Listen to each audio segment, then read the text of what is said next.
You know, you hear very frequently people say things like everyone's creative. It's like, that's wrong, okay? It's wrong. It's just as wrong as saying that everyone's extroverted. First of all, you have to be pretty damn smart to be creative, because otherwise you're just going to get to where other people have already got, and that's not creative by definition. So being fast and being out there at the front of things really makes a difference. And then you also have to have these divergent thinking capabilities, and that's part of your trait structure. And creative people are really different than non-creative people.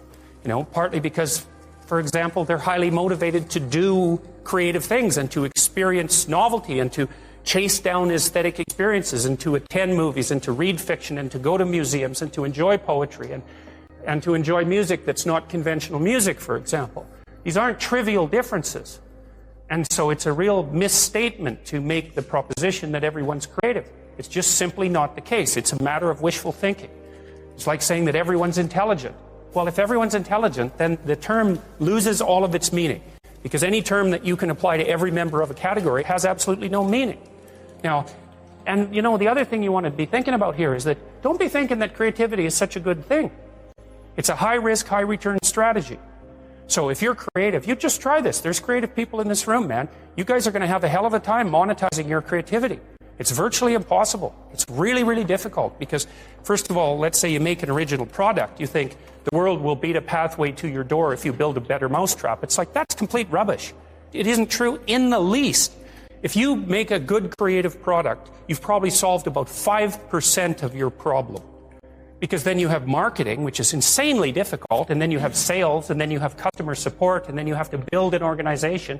And if it's really novel, you have to tell people what the hell the thing is. No one knows what that is, and that's a real problem. If you write a book, well, then you have the problem that another million people have also written a book. But if you produce something that's completely new and doesn't have a category, people can't search for it online. How are they going to find it? And then you have pricing problems, and it's really unbelievably difficult to produce something creative and then monetize it. And even worse, if you're the creative person, let's say you have a spectacular invention. You've got no money, right? You've got no customers. Those are big problems. And so maybe you go and you find a venture capitalist. We start with family and friends because that's how it works. You raise money for your product. You raise money from your family and friends.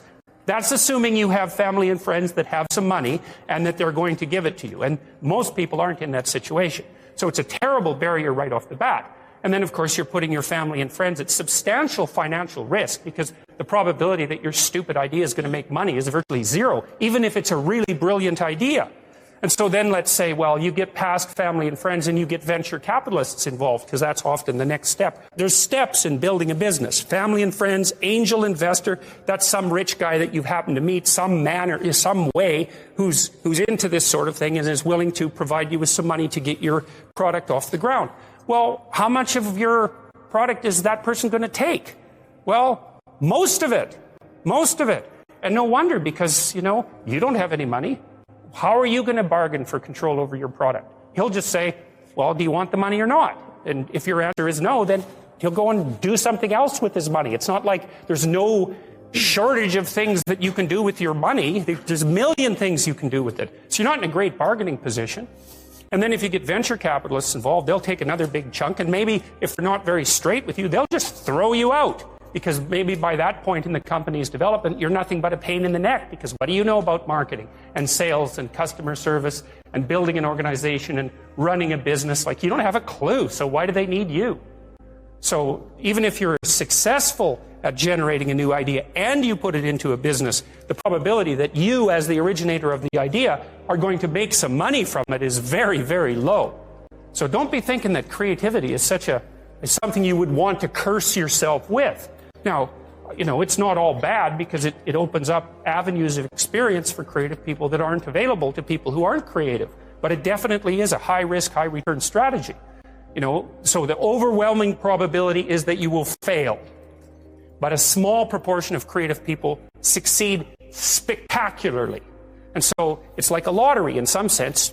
You're probably going to lose. But if you don't lose, you could win big. And that keeps a lot of creative people going. But also, they don't really have much choice in it, because if you're a creative person, you're like a fruit tree that's bearing fruit. You can suppress it, but it's very bad for you.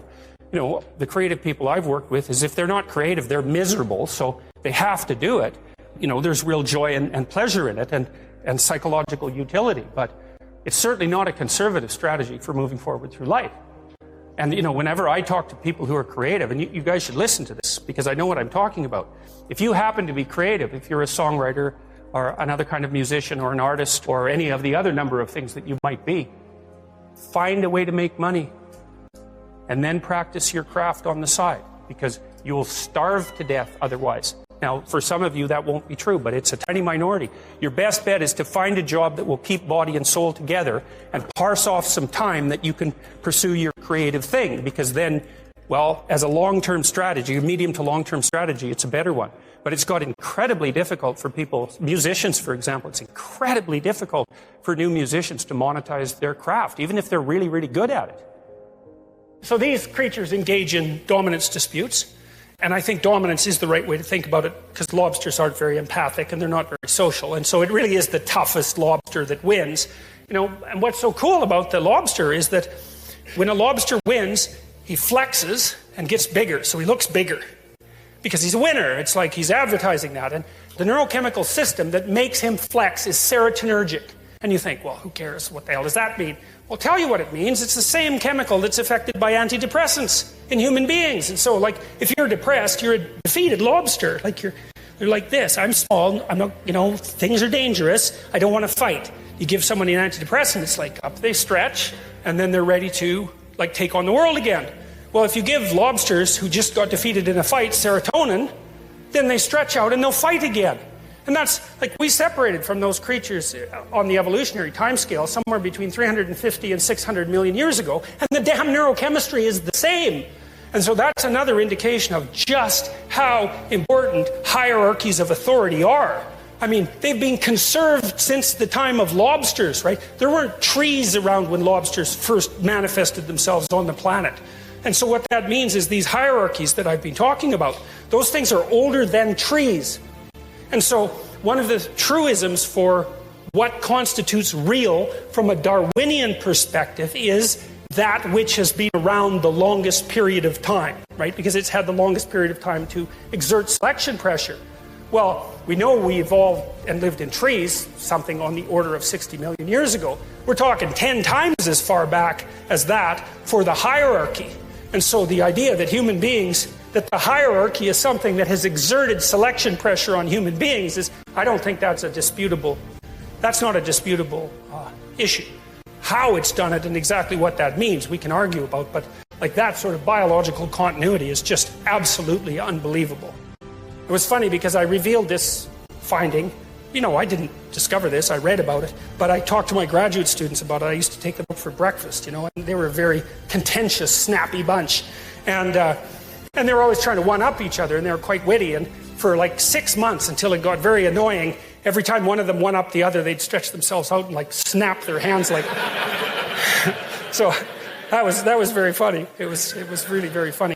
So you see this in lobsters, and so that's pretty amazing.